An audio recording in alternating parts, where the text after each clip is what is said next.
Hi listeners!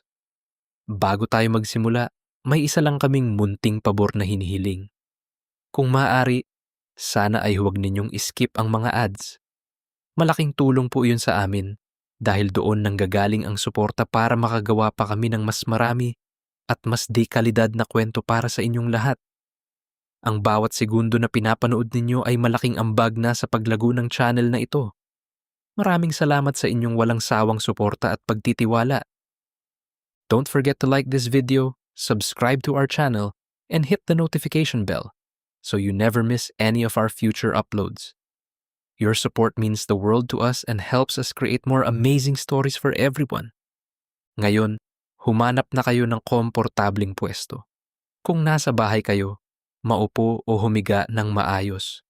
Kung nasa biyahe naman, isuot ang inyong earphones at ihanda ang inyong sarili. Huminga ng malalim, alisin muna ang anumang sagabal at hayaang dalhin kayo ng kwentong ito sa ibang mundo. Handa na ba kayo? Simulan na natin ang kwento. Hi! Ako si Santino. 27 years old ako at nagtatrabaho ako bilang isang virtual assistant. Sa trabaho ko ngayon, umaabot sa 6 digits ang monthly income ko. Marami pa ring maling akala ang mga tao tungkol sa pagiging virtual assistant at sa pagtatrabaho online. Kapag narinig nilang VA ka, iniisip agad ng iba na comfortable na ang buhay mo. Dahil dollars ang kinikita mo, nasa bahay ka lang nagtatrabaho at parang mas magaan kumpara sa trabaho ng mga regular na empleyado. Pero sa totoo lang, hindi ganun kasimple ang lahat. Ang reality, pareho lang din kaming nagtatrabaho para kumita. Ang pinagkaiba lang, hindi kami kailangang pumasok araw-araw sa isang physical office dahil online ang trabaho namin at kadalasan sa bahay lang namin ginagawa. Yes, dollars ang sahod namin pero hindi ibig sabihin na kapag malaki ang income mo, wala ka ng financial problems. Minsan nga, habang lumalaki ang kinikita mo, parang sabay-sabay ding lumalaki ang mga kailangan mong gastusan. Kasama doon ang mga responsibilidad na dumarami habang tumatagal. Mas malaking income, mas malaking expectations, mas maraming pangangailangan ng kailangang paghandaan, mas marami ring taong umaasa sa'yo. At syempre, mas marami kang bills at obligations na kailangang siguraduhing nababayaran sa tamang oras. Kaya, hindi porke 6 digits ang pumapasok sa account mo bawat buwan, ibig sabihin wala ka nang iniisip. Minsan, mas kailangan mo pa nang maging maingat dahil mas marami ka nang kailangang protektahan at paghandaan. At doon ko rin natutunan na hindi pala sapat na marunong kang kumita. Kailangan marunong ka ring humawak ng pera, magplano, at maghanda para sa future. Dahil sa huli, hindi naman kung magkano ang kinikita mo ang pinakamahalaga, kundi kung paano mo ginagamit at pinapahalagahan ang perang pinaghihirapan mo. I'm also the breadwinner of my family, which means I have fixed monthly expenses that I need to take care of. I can't simply look at my income and think that everything I earn is mine to spend. Nagbabayad din ako ng renta sa kondo. May buwanang hulog din ako para sa sasakyan. At meron din akong insurance na kailangang bayaran. Bukod doon, may gym membership ako, budget para sa pagkain, at regular ding gastos para sa skincare, at iba pang personal na pangangailangan. Meron din akong binabayaran na utang nila mama. Sinanla kasi nila yung lupa namin sa province. Malaking pera din yun. Hindi ko naman pwede na hindi tubusin yun. Kaya minsan, hindi ko rin maiwasang ma-pressure kapag naiisip ko na paano kung mawalan ako ng trabaho. Ang dami kong kailangang bayaran at responsibilidad na hindi naman pwedeng basta ihinto.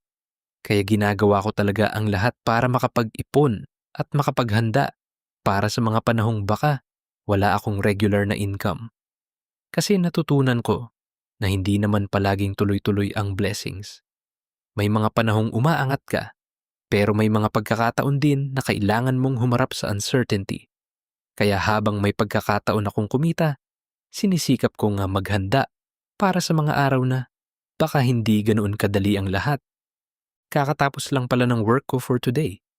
Kahit nagtatrabaho lang ako sa bahay, nakakapagod pa rin talaga. I currently have 5 clients Kaya minsan hindi rin maiiwasan na makaramdam ako ng stress at pressure. Flexible naman ang schedule ko. Kaya kahit papaano, may freedom pa rin akong ayusin ang oras ko depende sa workload at priorities ko. After work, humiga muna ako saglit para makapagpahinga at ma-recharge kahit kaunti. Pero hindi rin ako nagtagal dahil nagbihis na rin ako at nag-decide na pumunta sa isang spa sa Pasig. Pagpasok ko sa spa, unang napansin ko agad yung soft at dim na lighting at yung sobrang tahimik na atmosphere. Yung klase ng lugar na kahit ilang hakbang pa lang ang nagagawa mo sa loob, parang unti-unti nang nababawasan yung bigat at pagod na dala mo mula sa trabaho. Maayos at approachable din yung mga staff. Paglapit ko sa reception, binati nila ako at tinanong kung may existing reservation ako. Sinabi ko na wala akong booking at walk-in lang ako. Thankfully, okay naman daw kahit walang reservation. Tinanong naman ako kung anong type ng massage ang gusto ko. Sinabi ko na combination massage na lang, good for 60 minutes. Pagkatapos kong pumili, ipinaliwanag nila kung saan ako pupunta at inabot sa akin yung susi para sa locker kung saan ko ilalagay yung mga gamit ko. 11:30 PM pa pala ang schedule ng massage ko, kaya medyo mahaba-haba pa ang waiting time. Instead na umupo lang at maghintay, naisipan ko munang maglibot sa loob. Tinitingnan ko yung paligid habang ine-enjoy yung peaceful na atmosphere. Habang naglalakad ako, napansin ko kung gaano ka-relaxing yung buong place. Parang ibang mundo kumpara sa ingay at pressure na nakasanayan ko buong araw. At habang naghihintay ako, naisip ko rin na maybe this is exactly what I needed tonight.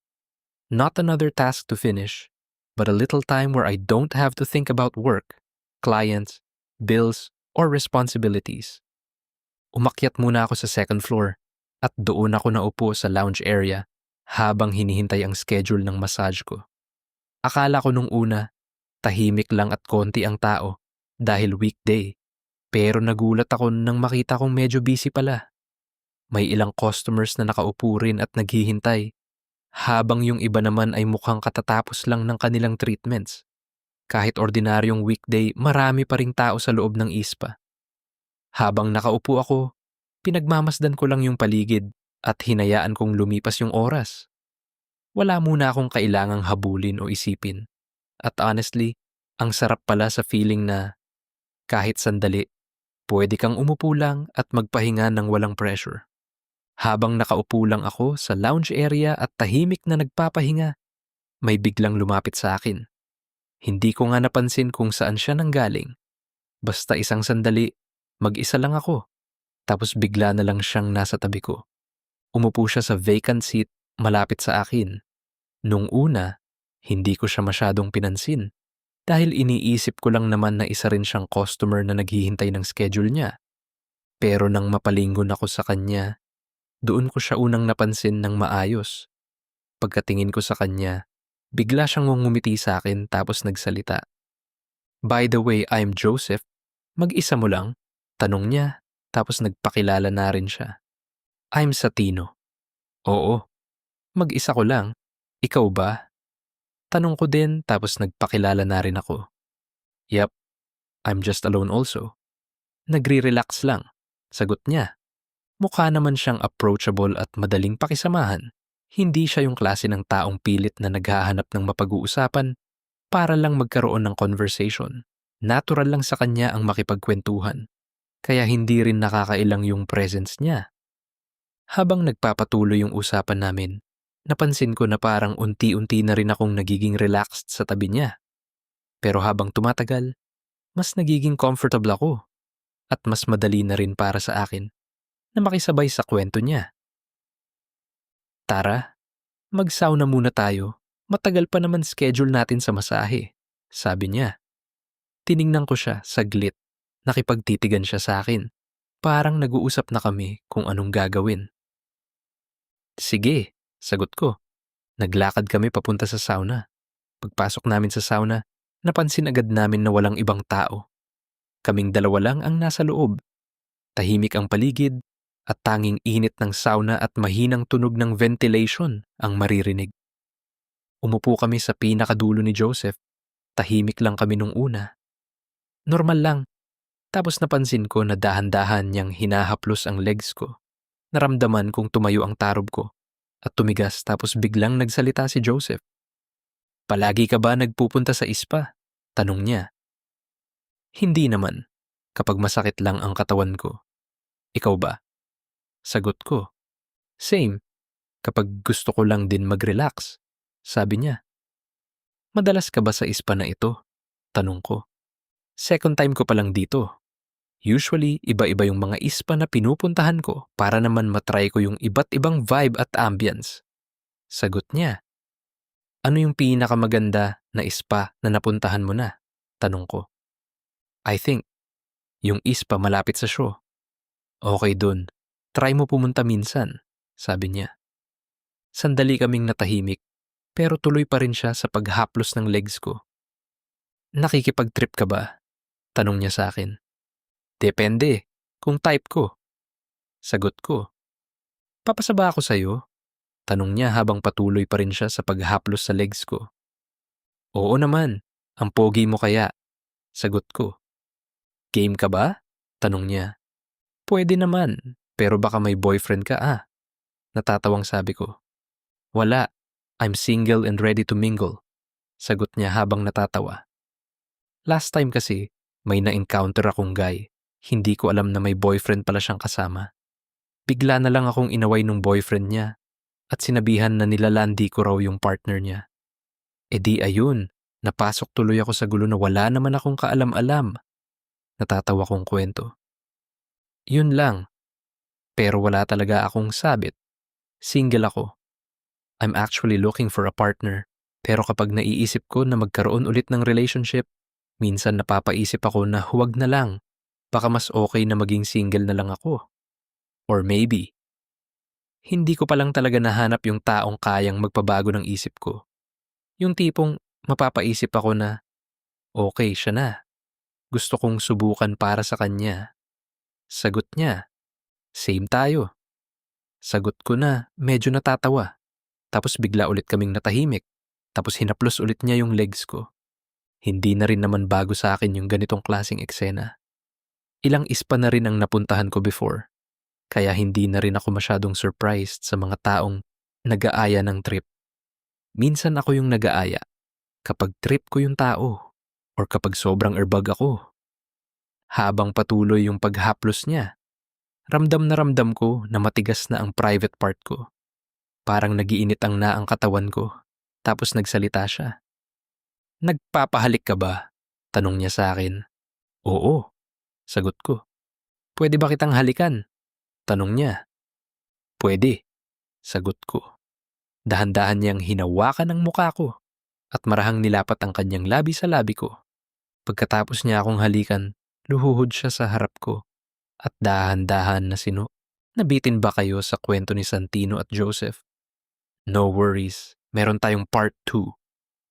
Kung gusto ninyong malaman kung ano ang kasunod na nangyari sa kanilang dalawa, mag-comment lang kayo ng part 2. Kapag marami ang humingi, i-upload agad namin ang continuation ng kwento nila. Kaya comment na kayo. Baka mas mabilis nating mailabas ang part 2. Kung natapos ninyo ang kwento hanggang dulo, maraming salamat sa inyong oras at suporta. Sana ay nagustuhan ninyo ang kwentong ito. Huwag kayong mahiyang mag-iwan ng comment sa ibaba at sabihin kung ano ang mga gusto pa ninyong marinig o kung ano pa ang maaari naming i-improve. Pinabasa namin ang inyong mga komento at malaking tulong ang inyong feedback para mas mapaganda pa namin ang mga susunod na kwento. Don't forget to like this video, subscribe to our channel, and hit the notification bell so you never miss any of our future uploads. Your support means the world to us and helps us create more amazing stories for everyone. Thank you.